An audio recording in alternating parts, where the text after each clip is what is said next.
नमस्ते दोस्तों। आज का दिव्यांग हक अधिनियम 2016 का ये चौथा वीडियो। पिछले 3 वीडियो में हमने दिव्यांग हक अधिनियम के अलग अलग कलम और उनका एक्सप्लेनेशन किया है। आज के वीडियो में हम बचे हुए बाकी के जो क्लॉज हैं, जैसे कि चैप्टर नंबर 14-15 ये बताता है कि नेशनल और स्टेट फंड डिसेबल लोगों के लिए कैसे रेज किया जाए और उसका यूटिलाइजेशन कैसे किया जाए। उसी हिसाब से चैप्टर नंबर 16 के जो क्लॉज है 89, 90, 91, 92, ये जो क्लॉज है ये डिसेबल लोगों के लिए बहुत ही उपयुक्त क्लॉज है, लेकिन इस क्लॉज का प्रॉपर फॉलो होना बहुत जरूरी है।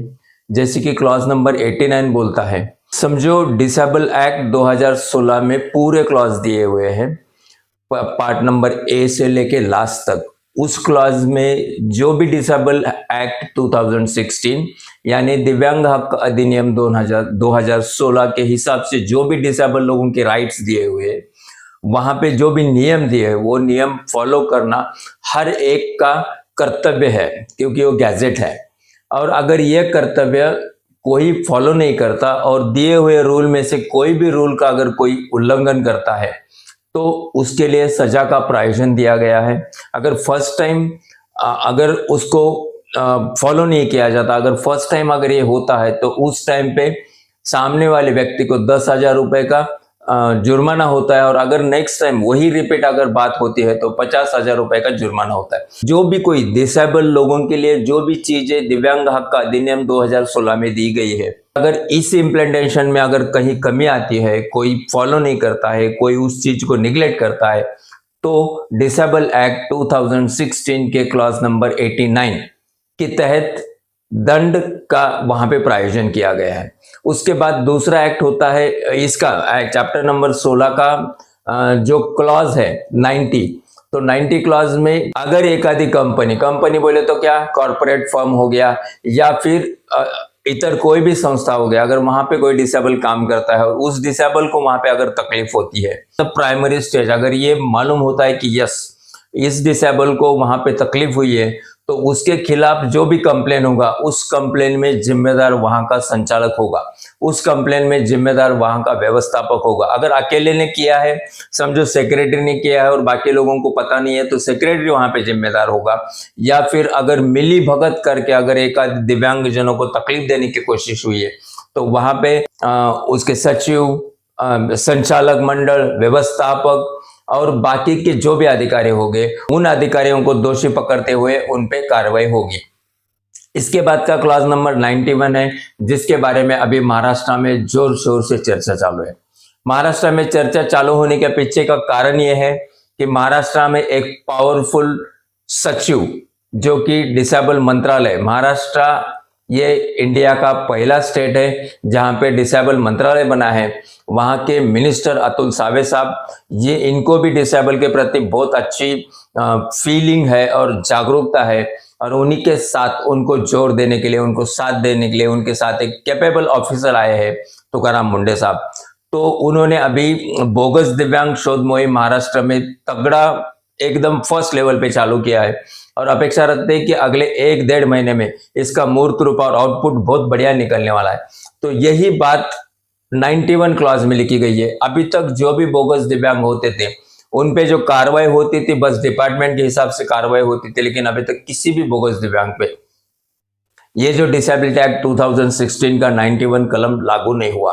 लेकिन इसके बाद वो कलम लागू होगा। ये कलम स्पष्ट बोलता है कि अगर कोई भी व्यक्ति मैं दिव्यांग हूं ये जताने के लिए फ्रॉड डॉक्यूमेंट देके दिव्यांग सर्टिफिकेट लेता है, या फिर उस दिव्यांग लिए हुए फ्रॉड फर्जी सर्टिफिकेट के आधार पर कुछ भी डिसेबल लोगों का फायदा कर लेता है, नौकरी होने दो, रेशन होने दो, पेंशन होने दो, व्हाटएवर में भी जो भी कोई फायदा लेता है तो वो गुनाह है। और उस गुने के लिए 98 number clause of disability act 2016 के हिसाब से, माफ करना 91 के हिसाब से दोष होता है, और इसके लिए सजा है 2 साल की जेल और 1 लाख रुपए जुर्माना। इसी के साथ दूसरा क्लॉज होता है क्लॉज नंबर 92।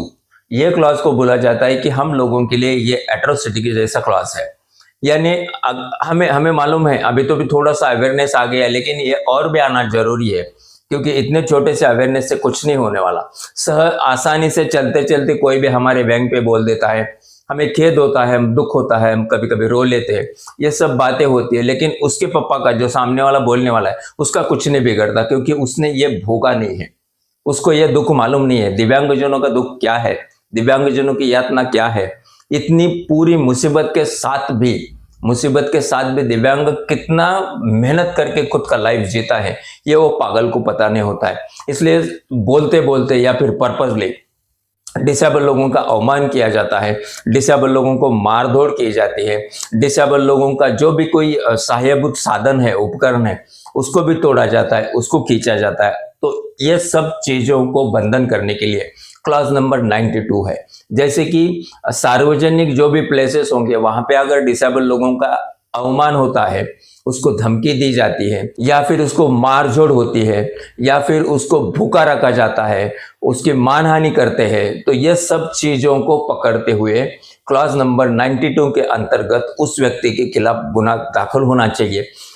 इवन कि आपके आईपीसी, जो कि अभी बोला जाता है बीएनएस के भी कलम वहां पे लागू होना जरूर है। उसके साथ डिसेबल एक्ट 92 प्राइमरी फर्स्ट वो लेना चाहिए।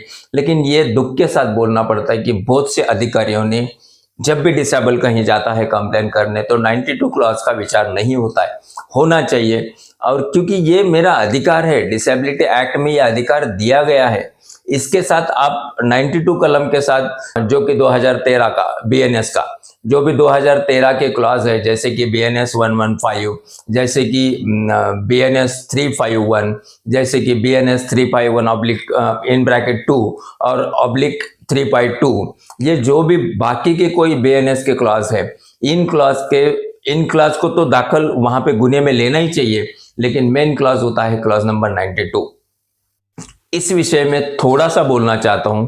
आज ये फाइनल वीडियो है डिसेबिलिटी एक्ट का। इस विषय में थोड़ा सा बोलना चाहता हूं कि अगर डिसेबिलिटी एक्ट ने चीफ कमिश्नर को डिसेबल के लिए सबसे बड़ी पोस्ट दिखाया हुआ है, चीफ कमिश्नर को सुमोटो एक्शन लेने की पावर है, तो फिर पूरे भारत में इतने ज्यादा फर्जी दिव्यांग है, तो चीफ कमिश्नर इसके बारे में क्यों नहीं सोचते?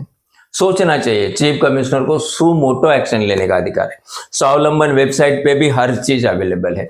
चीफ कमिश्नर कोई भी सिविल हॉस्पिटल को लेटर लिख के वहां का पूरा डाटा मंगा सकते हैं। जहां पे भी उनको डाउट आता है, उसका जो डायग्नोस्टिक सीट है वो भी मंगा सकते हैं। चीफ कमिश्नर जो भी फर्जी दिव्यांग है, जिन्होंने प्रमोशन के लिए या फिर रिक्रूटमेंट के लिए जो भी कोई फर्जी डिसेबल सर्टिफिकेट्स लिए है, इतनी यादी है ना, हर जगह से, हर डिस्ट्रिक्ट से, खाली महाराष्ट्र पुरता नहीं है, पूरे देश में हर डिस्ट्रिक्ट से अगर ये नाम आते हैं सामने, ठीक है, उसमें से सच भी होंगे, झूठ भी होंगे, लेकिन जो झूठ है उनको सजा मिलना जरूरी है। और ये काम चीफ कमिश्नर ने सुमोटो करना चाहिए। नहीं तो चीफ कमिश्नर ने एक ऑर्डर निकाल के स्टेट कमिश्नर को, हर स्टेट कमिश्नर को बोलना चाहिए कि आज से 1 या 2 महीने में ये पूरा जो कोई बोगस दिव्यांग फर्जीवाड़ा है, ये पूरा फर्जीवाड़ा, इसका डिटेल हमारे पास भेजे। और एक बात चीफ कमिश्नर ने करनी चाहिए, जैसे कि सेंट्रल गवर्नमेंट के रिस्पेक्टेड मिनिस्टर को चीफ कमिश्नर ने लिखना चाहिए कि जैसे महाराष्ट्र में डिसेबिलिटी मिनिस्ट्री बना है, यही धरती पे पूरे देश में डिसेबिलिटी मिनिस्टर बने। डिसेबिलिटी मिनिस्टर का चीफ सेक्रेटरी लेवल का IAS ऑफिसर बने, और स्टेट कमिश्नर उनके अंडर में, बाकी सब ये सब चलता रहेगा। इसी के साथ और एक बात बोलना है, जैसे कि हमने देखा है बहुत से बड़े बड़े अधिकारी लोगों को डिसेबिलिटी एक्ट 2016 पता नहीं है, तो इनका स्पेशल ट्रेनिंग होना जरूरी है, अवेयरनेस कैंप बहुत ज्यादा होना जरूरी है। अगर खाली पेपर पे लिख के, जैसे कि 2015 में डिसेबल फ्रेंडली एनवायरनमेंट बनाने के लिए जो भी मूव हुई दिसंबर में, तो 3 दिसंबर को, तो वो मूव का आगे क्या हुआ, 15 का आज 25 हो गया। इस बारे में चीफ कमिश्नर क्यों नहीं सोचते? उन्होंने सोचना चाहिए कि चीफ कमिश्नर हमारे बॉस है, अल्टीमेट बॉस है। डिसेबल लोगों का हित देखने का काम चीफ कमिश्नर का है। चीफ कमिश्नर स्टेट कमिश्नर से कोऑर्डिनेट करके ये सब बातें कर सकते हैं। और एक बात है, बहुत से स्टेट में डिसेबल की जो भी कोई केसेस होते हैं, उन केसेस को जो आउटपुट निकाल लगना है, उसमें महीनों की देरी लग जाती है। लेकिन चीफ कमिश्नर के पास अगर कंप्लेन करते हो तो उसका संज्ञान जल्दी लिया जाता है। इस विषय में भी कहीं ना कहीं तो भी पॉजिटिव सोच होना जरूरी है, क्योंकि चीफ कमिश्नर सेंट्रल गवर्नमेंट को जो भी कोई सुझाव है वो दे सकते हैं। चीफ कमिश्नर के अंडर में जो भी कोई कमिटी है, वो कमिटी भी ये सुझाव दे सकते हैं, और जिन्होंने जो सुझाव रखे हैं उस हिसाब से डिसेबल लोगों के हित के लिए हर चीज होना जरूरी है। तो दोस्तों, डिसेबिलिटी एक्ट 2016 के बारे में ये चौथा वीडियो, जो क्लॉज मेन है उस चीजों को समझा के बोलने की मैंने कोशिश की है। और इसके बाद डिसेबल लोगों के जो भी कोई और महत्वपूर्ण वीडियो रहेंगे, उस वीडियो को लेके हम मिलते रहेंगे। नमस्ते।